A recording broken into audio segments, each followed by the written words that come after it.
It's like the concrete holds up and the wood doesn't, right? Yep. The wood is not holding up.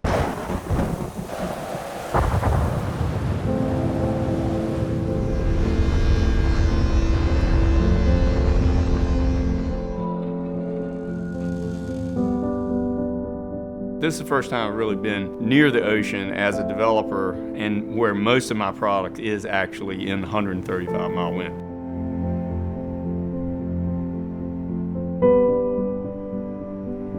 All severe weather comes with usually huge amounts of water. With ICFs, it's kind of hard to describe, but the reality is I truly am giving you a bulletproof wall. In 20 years, I've yet to find the fault. It's fantastically strong.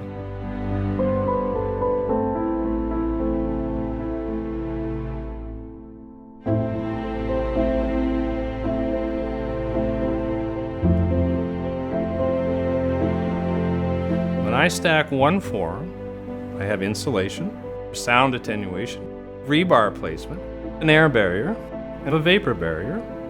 Once you pour it, you've accomplished all of those things in one broad stroke. I think 17 South is going to be a great example of what you can do with ICF. Every year now, our weather patterns continue to ramp up.